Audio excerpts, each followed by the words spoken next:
تخيل كده ربنا واقف وبيبص عليك وانت بتعيط لوحدك، شايف دموعك اللي محدش شافها وحاسس بكسرتك اللي محدش فاهمها، وساكت ساكت بس مش غايب، ساكت علشان بيحضر لك فرح على قد الوجع وسلام على قد العاصفة. عارف ليه؟ علشان هيفرحك على قد من اللي انت عانيته ويمكن اكتر. كان في بنت اسمها مارينا، عدت سنين بتصلي علشان مشكلة في بيتها، أب بيزعق وأم بتعيط وهي بتستخبى في أوضتها تحضن الإنجيل وتصلي. سنين من الوحدة، من الألم، من يا رب فين وعدك. بس مارينا ما بطلتش تصلي، وكل مرة كانت تحس ان يسوع بيطبطب عليها من غير كلام، لحد ما في يوم الدنيا اتغيرت والاب اتحول والام ارتاحت والبيت اللي كان نار بقى سما. عارف ليه؟ علشان هي فضلت ماسكة في يسوع وهو ما سابهاش. فيه آية تبني الرجاء وتحطم أي ألم في القلب، ولكن الله أمين الذي لا يدعكم تجربون فوق ما تتحملون، بل سيجعل مع التجربة أيضا المخرج لتستطيعوا أن تحتملوا.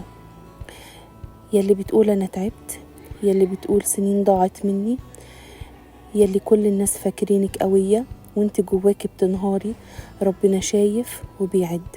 كل دمعة منك محسوبة، وكل تنهيدة ليها صدى في السماء، وكل ليلة سهر فيها وجع ربنا بيحولها لبكرة فيها فرح. يمكن مش دلوقتي بس أكيد هيجي، لأن هو قال الذين يزرعون بالدموع يحصدون بالترنيم.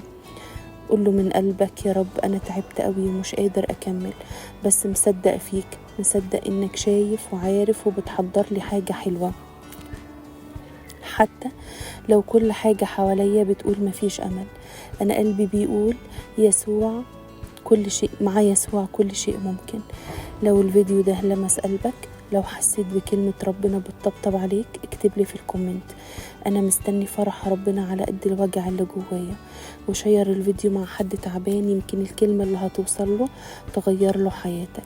في لحظات في حياتنا بنحس فيها إننا مش موجودين، عايشين وسط الناس، بس لو وقعنا نضحك في وش الدنيا، وبالليل ننام على وسادة كلها دموع.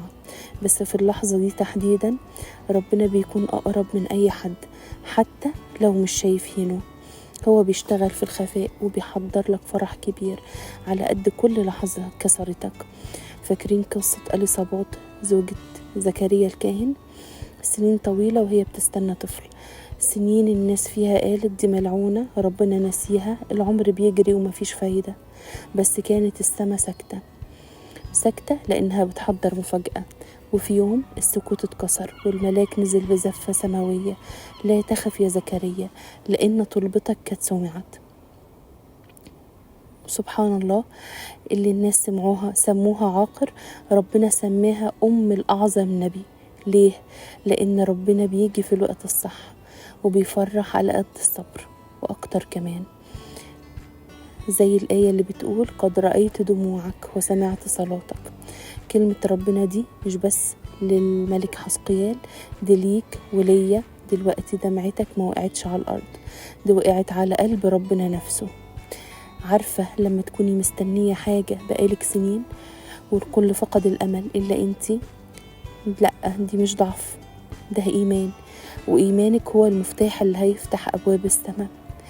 خلي بالك الفرح مش دايما بيجي زي ما احنا متخيلين، أوقات بيجي بهدوء في حضن يسوع، في كلمة بتلمس القلب، في سكينة غير عادية وانت وسط العاصفة. قوليله من كل قلبك يا رب أنا مش فاهمة كل حاجة، بس أنا مصدقة إنك شايفني، ومصدقة إنك مش ناسي الوجع اللي في قلبي. فرحني على قد صبري، على قد دموعي اللي محدش شايفها، على قد الليالي اللي نمت فيها وأنا موجوعة. أنا مستنياك يا يسوع ومش هسيب إيدك من إيدي. لو بتصلي من سنين ولسه مستني، اكتبلي في كومنت أنا لسه مستنيك يا رب وفرحي فيك. واوعى تشوف الفيديو ده لوحدك، ابعته لحد بينادي ويقول يا رب انت فين. يمكن الكلمة دي توصله في الوقت الصح زي ما وصلت ليك دلوقتي. في حاجات حصلت لنا واحنا ملناش ذنب فيها، حد قفل بابه في وشنا، حد قال كلمة جرحتنا، حد كسر قلبنا ومشي، بس ربنا ما مشيش. وساعات التجربة اللي انت فيها مش لعقابك، ده لإعلان مجده. فاكرين يوسف اللي اترمى في البير من اخواته واتباع كعبد واتسجن ظلم؟ لو اي حد شاف حياته هيقول دي حياة كلها وجع وخيانة ومفيش فيها اي خير. بس تعالى كده نبص على نهاية القصة. يوسف بقى رئيس مصر كلها. ازاي؟ علشان اتحمل واتظلم وسكت وصبر وآمن ان في الاخر في اله صالح في كل حين. حتى هو قالها: انتم قصدتم لي شرا اما الله فقصد به خيرا. الناس بتشوف الأحداث بس ربنا بيشوف القصة كاملة، وكل مشهد مؤلم في حياتك هو مشهد في رواية ربنا بيكتبها بحب. وهيجي اليوم اللي تفهم فيه ليه حصل كده، وهيجي الوقت اللي تقول فيه لو ما كنتش تعبت ما كنتش شفتك يا يسوع. الآية بتقول: إله كل تعزية الذي يعزينا في كل ضيقاتنا حتى نستطيع أن نعزي الذين هم في كل ضيقة بالتعزية التي نتعزى بها نحن من الله.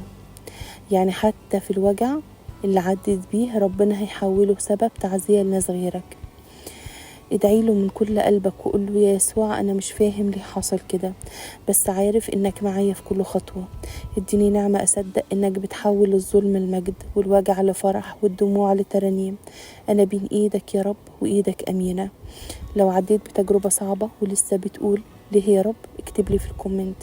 أنا مصدق إنك تقصد الخير حتى من وجعي. وسيب الفيديو يوصل لناس محتاجة الكلمة دي دلوقتي. لو حسيت إنك منسي افتكر إن يسوع شايفك وسط الزحمة.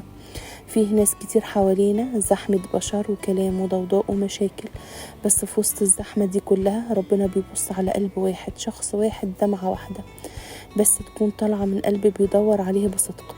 ووقتها السماء كلها بتقف علشان يسوع يلمسك انت. فاكرين المرأة نزفت الدم؟ 12 سنة تعب، 12 سنة من دكتور لدكتور، 12 سنة من نظرات الناس وكلامهم، لحد ما سمعت ان يسوع جاي. فقالت في نفسها: لو مسست ثوبه فقط هشفى. وسط الزحمة، وسط رجالة، وسط التلاميذ والناس بتهتف، مدت ايدها ولمسته. وفجأة يسوع وقف وقال: مين لمسني؟ الناس استغربت، ازاي تسأل مين لمسك وكل الناس دي حواليك؟ بس هو حس بقوة خرجت منه، لأن اللمسة دي كانت طالعة من جوه قلب موجوع، قلب تعب ولكنه مصدق. اللمسة الصغيرة اللي عملتها الست دي غيرت حياتها. شفاها يسوع، بس قبل ما يسيبها قال لها كلمة هتفضل في ودنها طول العمر: يا ابنة إيمانك قد شفاكي. انت مش مجرد واحدة في الزحمة، انت ابنة، يعني غالية ومعروفة ومحبوبة. النهاردة انت يمكن حاسس انك وسط زحمة المشاكل، وسط زحمة الشغل، وسط زحمة البيت، ومفيش حد واخد باله، بس يسوع واخد باله وبيسألك: فين لمستك؟ فين إيمانك؟ لو لمسته هيتحرك علشانك. مديله ايدك وقول له: يا رب انا بمد ايدي ليك زي الست اللي كانت موجوعة. انا مش عايز غير لمسة منك، لمسة تخليني اقوم من تاني وارجع افرح واعيش وانا حاسس انك شايفني. وسط الزحمة خليني اسمع صوت بيقول: يا ابني، يا ابنتي، ايمانك شفاكي. لو حسيت انك جوه القصة دي اكتب لي في الكومنت: أنا بمد إيدي ليك يا يسوع ولمستك هي اللي هتشفيني. وشير الفيديو لحد موجوع من زمان، يمكن لمسة يسوع توصله النهاردة عن طريقك. ليه التأخير وليه الوجع يطول؟ بس لسه الوعد ثابت. كتير بنسأل: هو أنا وحش؟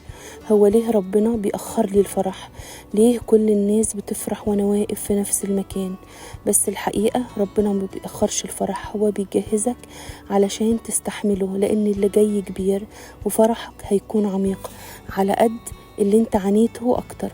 فاكرين لعازر اللي مات وأخته بعتت ليسوع بتقوله: اللي بتحبه عيان. يسوع حبهم بس ما راحش فورا، اتأخر لدرجة ان لعازر مات ومات الأمل معاه. بس يسوع ما كانش غايب، كان بيحضر لأعظم معجزة حصلت.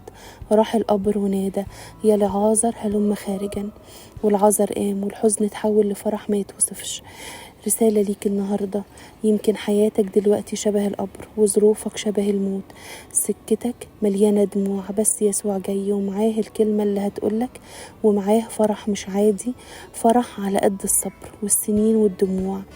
لأن الذين يزرعون بالدموع يحصدون بالابتهاج. دي مش مجرد آية، ده وعد من ربنا ليك انت. لو زرعت بإيمان رغم الدموع هتحصد ضحك من القلب وفرح من السماء. يا يسوع أنا تعبت لكن قلبي مصدق، زرعت كتير بالدموع بس النهاردة قلبي بيقولك أنا مستنيك تفرحني على قد ما بكيت.